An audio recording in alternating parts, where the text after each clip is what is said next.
guys, it's Lynn here. Hope everyone is having an amazing day. Now guys, in this video I'm going to be showing you how you can grow oak trees from acorns. And acorns are obviously the seed from the oak tree, which they are I'm sure a lot of you will be very familiar with as children, sowing these. But not everybody has these all around the world. They're more common in England. I live here in Ireland, in Northern Ireland, and I lived also in Southern Ireland for many years, and I never really saw many oak trees. I don't know why, but in England there's so many of them. And the reason why I'm making this video is just to show you, it's a great thing for kids to do. I used to love growing oak trees from acorns as a child. I had great success, and I went on to pot up many more. And so that's going to help if you're not familiar with how to grow an oak tree from an acorn, how easy it is to do. And also I'm also doing this as well because it's a special little video for my beloved late mother, who sadly passed away about 2.5 weeks ago now. And we did donate a tree in the Caledonian Forest in Scotland to be grown in her honour, in her memory. So links up above to that video. If you haven't seen it, it might give you an idea what to do when you lose a loved one and you want to carry on life and do something nature related. And what I've done, the reason why I'm doing this, guys, is because I obviously was back from my mother's funeral last week, and me and Hans went to the wonderful park. I grew up in a place called Shirley, which is just outside a town called Solihull in the West Midlands, which is just outside Birmingham.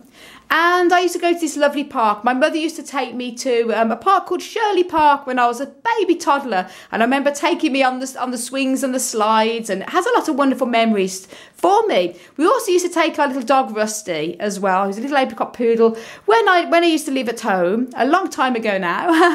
And it has a lot of memories for me, as it would have had for my mother at the time. And me and Hans went to visit this lovely park. I said, you have to see this. They've done a lot of work to it. Sadly, there's some trees that are no longer there because they've done a lot of building work on there and more shopping centres and things like this. But there's still a lot of the original trees, are lovely oaks that I've known from a child.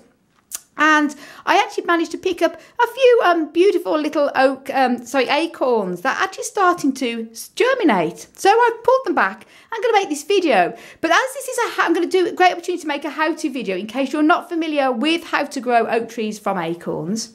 Now, as I say, I've never really seen many oak trees here in Ireland, either in the Southern Ireland or Northern Ireland, funny enough. It's more of an English thing, I think. There's loads in England. They are all around the world, but they are very commonly in England. As I say, this is the white oak, commonly known as the English oak I'm sowing here.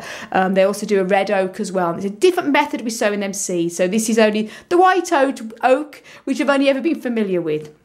Now, what I suggest you do, as in this case, these have already germinated. So I've picked them up already slightly germinated. So this is going to be slightly different. But if you're completely new and you're looking for acorn seeds to actually sow, what you need to make sure is that they're not completely green and they haven't still got the little cap that's hard to take off. Now the cap, which is at the bottom, these haven't got them on, but normally they have a little tiny cap, which is where they're attached to the tree.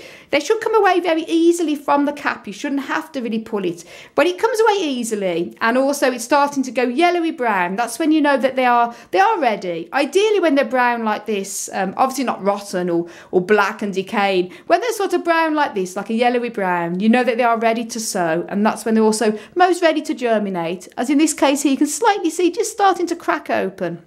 And a good tip as well is when you're collecting acorns is before you sow them, soak them overnight, first of all. And there's two reasons why that's good. One is it helps to soften up the shell a little bit and helps to speed up germination. And the other thing is as well that any ones that aren't viable will float up to the surface, and you know that they're no good, so there's no point in sowing them. So any that sink to the bottom, you know that they are going to be they're going to be okay to sow. So any that that float to the top, just discard them, and that's the best thing to do. And some people also recommend removing the outer shell, but I've never done that personally myself. I've just sown them as they are. I've never even soaked them, to be honest with you, but it's a good tip to do, especially as you know which seeds are going to be viable or anything, and it does help speed germination. So I would recommend doing that. But as I say, it's all fun and games and nothing's guaranteed. But that's just a few little tips before we get started. Now, obviously you want to use a biggest pot you can have. Don't put them in little tiny seed trays or little seed pots because they do have very large tap roots and they do grow fast. So you don't want to be potting them on again in a couple of weeks' time. And they can take anything from a few days to a few weeks to even 3 months to germinate, depending on obviously mainly the temperature. You can grow them in a windowsill, indoors, they'll germinate a lot quicker, or outdoors. In this case, I'm going to be keeping this in the polytunnel with my other plants and my cacti and succulents. And they're going to be kept sort of a minimum temperature of 7 Celsius, which is sort of around probably about 43, 44 degrees Fahrenheit. So they're not going to be kept too cold. So they probably will germinate a lot faster than if they're out in freezing conditions. But you can get indoors if you want to germinate them even faster. But as I say, there's no time limit. It can take anything from a few days to a few weeks to 3 months. So patience is the key. And the soil I've used a loam-based soil. In this case, I used John Innes, which is a loam-based. You can use any sort of type of soil. I don't like to use peat. It's not environmentally friendly and it attracts fungus gnats, which eat the roots. So in this case, loam-based is better for me. And I've just added a small amount of perlite, just a handful, mixed in with it, just to give it a little bit of extra drainage. And what you want to do is when these seeds, the biggest mistake a lot of people do is sow them like that, because they think that's how it's meant to go. And sometimes the seed will still germinate and it'll turn itself round like that. So there's really, whatever works. If that's worked for you in the past, that's fine. But this is the method I like to use. I like to sow them on their side, because this is where the little root comes out of here. And as the root takes deeper, it turns itself round like that, splits open, and the little seeds pop out, and then it grows. And obviously, you don't want to be burying them too far down because you want to be able to enough to cover them by probably about ½ an inch of soil. So in this case here, you can use a little, as I'm using a little spoon that my lovely beautiful niece Nicola gave me a few years ago, a lovely stripy spoon, as a little dabber. And there's 5 seeds here. So 1, 2, 3, 4, 5. So you want to sort of plant them sort of fairly close to the edges, and a good couple of inches in between, so when they do grow, they can go big enough before you have to worry about potting them on again. As I say, just literally put them on the side like that. And this one here, as I get another one little germinated there, on the side, just push it down slightly. So you don't want to do it too deep. And there. And there, as I say, this is special because these acorns have actually come from the park that I used to play with as a child, which was wonderful. My mother used to take me, and these actual acorns have come from an old oak in the park I used to go to. That was very special to me. I remember it playing there as a child. So if these do well, it'd be wonderful, and I will do an update on them. So again, gently pressing down again. You just want to lightly cover them, obviously like that, like so, excuse the pun, and gently tap. You don't want to press too far down. And obviously the trick is to keep them lightly moist.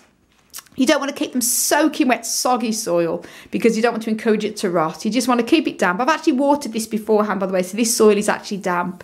But you can even... I always prefer to do it before because sometimes when you've got completely dry soil and you put seeds in and you go to water, it sometimes come straight over the top and the seeds come out.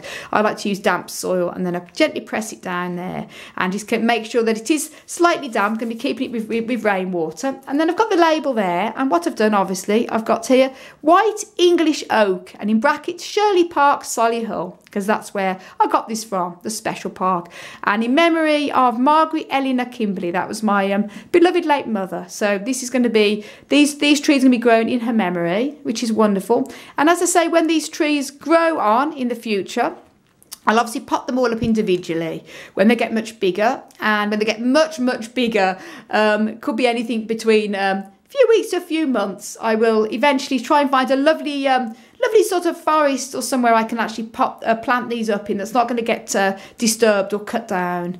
So that's a lovely thing to do. Again, white English oak, Shirley Park, Solihull, in memory of Margaret Eleanor Kimberley. So again, on there. And as I say, that's all you have to do. Keep them lightly moist. And as I say, they prefer to have like some sunshine. So either a sunny window, if you're growing them in the house, out in the garden, in a sunny spot also. This is going to go in my polytunnel. And the reason why I'm keeping it in the polytunnel is for 2 reasons. As I say, it's purely optional to you. But I've often found in the past when they have germinated, when I was growing them as a kid, they used to come up and then birds would attack and peck the young little seedlings. And that can happen, especially with the squirrels. We've got a lot of squirrels around here, which I'm happy to see. But in the polytunnel, they'll be big enough then, and also they'll be protected from the elements too, which is good when you're growing young seeds. So guys, I hope you found the video helpful, and I'll do an update video on these when they germinate and let you know how they do. I want to send you loads of love, heaps of happiness, and tons of plant power. As always, from Northern Ireland. Until the next video, guys. Bye.